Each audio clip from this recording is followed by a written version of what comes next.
স্বামী স্ত্রীকে কিভাবে দর্শন করে? সে আমার ওয়াইফ, সে আমার বউ, সে বৈধতা। তাকে আমি তার সাথে সম্পর্ক করব আমি যে কোনো মুহূর্তে যে কোনো সময়, সেখানে ধর্ষণের কোনো প্রশ্ন আসে না। দর্শন কাকে বলে? যারা ইচ্ছার বিরুদ্ধে অন্য একটা মেয়েকে সাথে আমি যদি শারীরিক সম্পর্ক করি, সেটাকে দর্শন করা হয়। এই ধরনের কাফের মহিলাদেরকে এই দেশ থেকে বিতাড়িত করা দরকার, এদেরকে জুতা বিধান করা দরকার। এটা কোনো প্রকারেই সম্ভব না।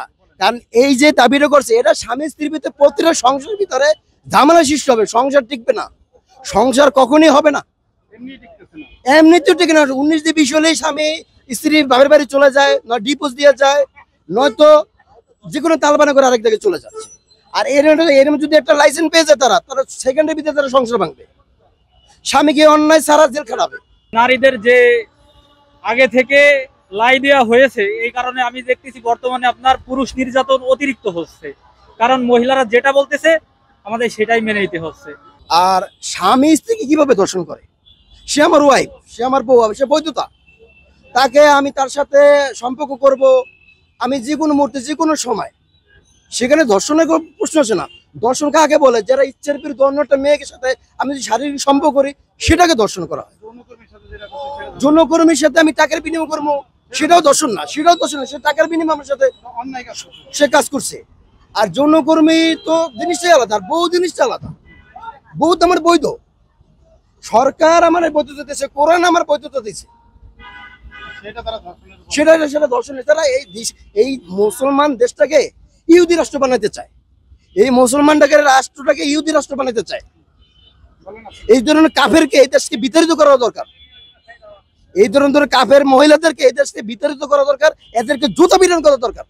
তারা কি এই যে স্বামী স্ত্রীর ভিতরে কোনো বিভেদ সৃষ্টি করার জন্য এই আইনটা নিয়ে আসতে চাচ্ছে? আর এটা কোনো প্রকারেই সম্ভব না। কারণ এই যে দাবিটা করছে, এটা স্বামী স্ত্রীর ভিতরে প্রতিটা সংসারের ভিতরে ঝামেলা সৃষ্টি হবে, সংসার টিকবে না, সংসার কখনই হবে না, এমনিতেও টিকে না। 19-20 হলেই স্বামী স্ত্রী বাপের বাড়ি চলে যায়, নয় ডিভোর্স দিয়ে যায়, নয়তো যে কোনো তালবানা করে আরেক জায়গায় চলে যাচ্ছে। আর এর যদি একটা লাইসেন্স পেয়ে যায়, তারা সেকেন্ডের ভিতরে তারা সংসার ভাঙবে, স্বামীকে অন্যায় সারা জেল খাটাবে, সংসার প্রতিনিধি বলবে। শুধু আমি আমার স্বামী স্ত্রীর ভিতরে সংসার যদি ভেঙে যায়, আমি একজন সঙ্গী পাবো, আমার স্ত্রী একজন সঙ্গী পাবে, কিন্তু সবচেয়ে যেটা ক্ষতিগ্রস্ত হবে সেটা আমাদের সন্তান, সন্তানের ভবিষ্যৎ। আর সন্তান ভবিষ্যৎ নষ্ট হওয়া মানে দেশ ধ্বংস হওয়া। কারণ আমাদের সন্তানের উপরেই ভবিষ্যৎ প্রজন্ম, ভবিষ্যৎ দেশ চলবে, সেটা নষ্ট হবে। এই দেশটাকে এক কথায় এই দেশটাকে ধ্বংস করার জন্য কিছু লোক আছে, ইহুদি বানানোর জন্য এই দেশটাকে ধ্বংস করার জন্য আসছে, ইসলামকে ধ্বংস করার জন্য। তবে ইসলাম ধ্বংস করা কেউ পারবে না, সম্ভবই না। ইসলাম সবসময় জয় হয়েছে, আগামীতে জয় থাকবে। ইসলামের শান্তি ধর্ম, এটা শান্তি বজায় থাকবে। এখানে যত চেষ্টা করুক, আমাদের শান্তি ধর্ম কেউ নষ্ট করতে পারবে না।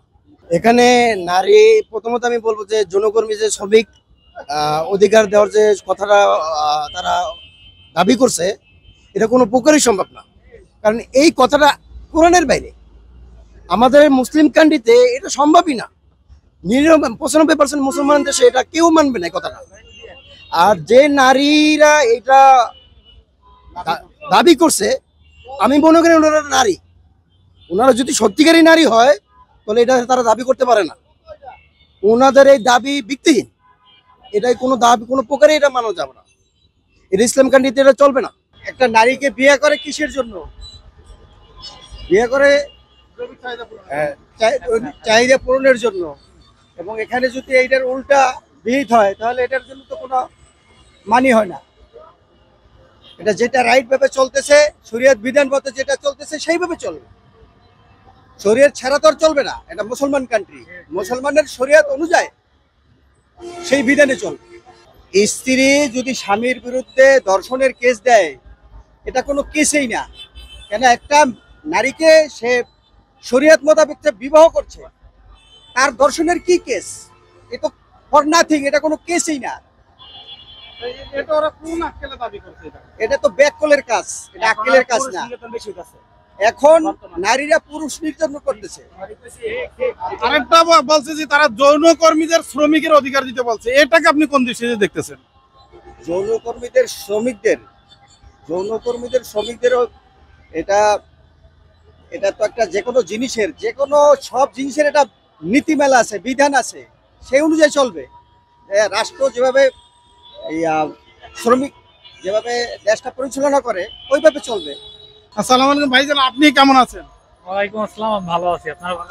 আলহামদুলিল্লাহ। আপনি মানে প্রশ্নগুলো শুনছেন, আসলে এটা আপনার দৃষ্টিকোণ থেকে আপনি কি বলতে চাচ্ছেন? না, আমি একজন মুসলমান হিসেবে আমি বাংলাদেশে যেহেতু ইসলামিক কান্ট্রি, সেই হিসেবে আমি চাই না যে কোনো ঘরের মা বা বোন বা কারোর ওয়াইফ, আমি এটা চাই না যে যৌনকর্মীর সাথে লিপ্ত হোক।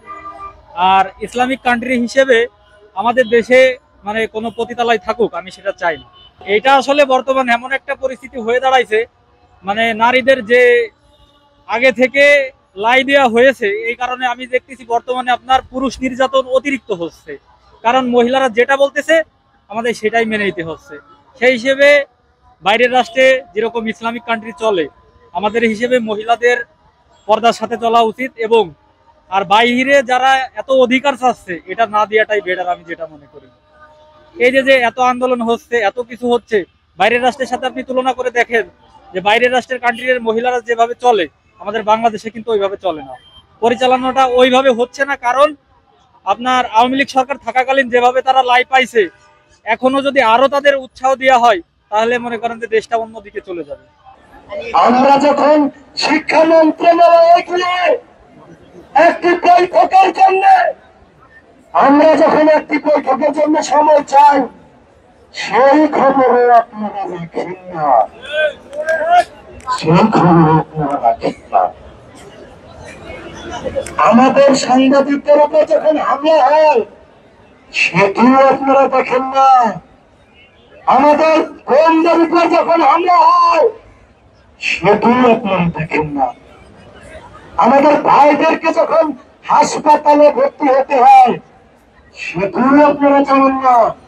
কিন্তু কিন্তু আপনারা অত্যন্ত মানবিক, ব্যাপক মানবিক, 34-এর ব্যাপক বিপ্লবী, 34-এর ব্যাপক স্টেক হোল্ডার আমাদের রক্তের উপর দিয়ে প্রতিষ্ঠিত হয়ে জগন্নাথ বিশ্ববিদ্যালয়ের রক্তের উপর দিয়ে প্রতিষ্ঠিত হয়ে যখন আমার দাবি নিয়ে পরামর্শী করেন, আমাদের উপর পুলিশি হামলাকে যখন একটু ইয়ার্কির চোখে দেখেন, তখন যেদিকে প্রথম ভিড় মারে, তখন আপনাদের ঘুম ভেঙে যায়, তখন আপনারা নির্বাচন জানান। ছবি আমরা রক্তে কিনে নেই, এই ছবি আমরা রক্তে কিনে নেই, ছবি আমরা রক্তে কিনে নেই। যদি ছবি আমরা রক্তের মূল্য থাকে, তবে অনতি বিলম্বে জগন্নাথ বিশ্ববিদ্যালয়ের শিক্ষার্থী, শিক্ষক, সাংবাদিকদের উপর হামলার প্রতিবাদ জানান।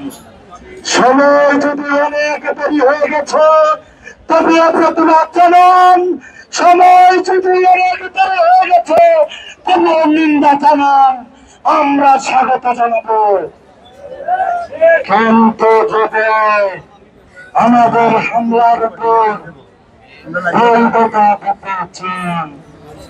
জগন্নাথ বিশ্ববিদ্যালয়ের শিক্ষার্থীদের হামলাকে, শিক্ষার্থীদের উপর হামলাকে বৈধতা দিতে চান, তাহলে আমরা বলে দিতে চাই, তোমাদেরকে আমরা লাল কার্ড দেখিয়ে দিলাম।